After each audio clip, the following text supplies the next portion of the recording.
Hello my dear friends, I'm glad to see you. Сәлем қымбатты достарым. Сіздерді қайтадан көруге қуаныштымын.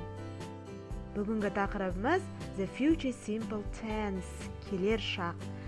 Future Simple дегеніміз келер шақтағы оқиғаны баяндайды. Іс-әрекеттің аяқ астынан және жоспарламаған кезін айтады. Future Simple'дың құрылымы will қосу етістік. Future Simple көмекші етістік will арқылы жасалады.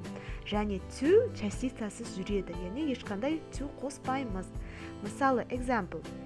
I, he, she, it, we, you, they барлығында will жүреді. Мысалы, I will work at school. Мен мектепте жұмыс жасаймын. The Future Simple Tense мынандай уақыттарды белгілеп отырады.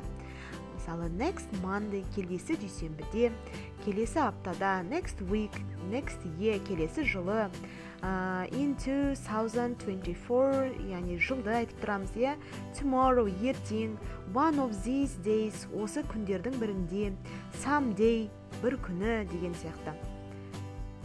The Future Simple Tense үстеулер арқылы да жасалады. Always, usually, often, sometimes, rarely.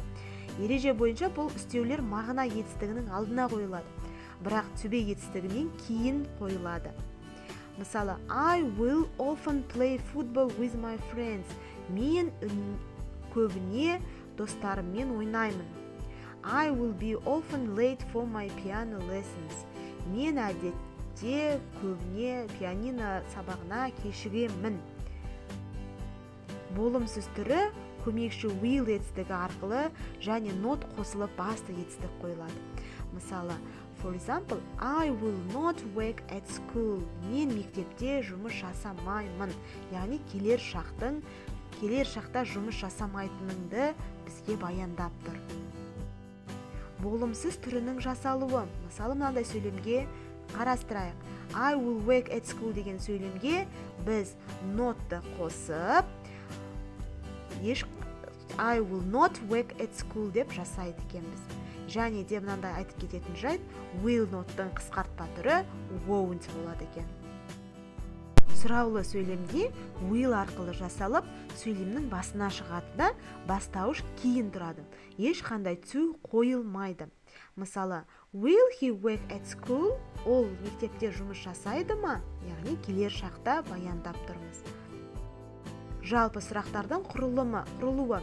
Мысалы, he will work at school. Ол мектепте жұмыс жасайды деп біз келер шақтың баяндап тұрмыз.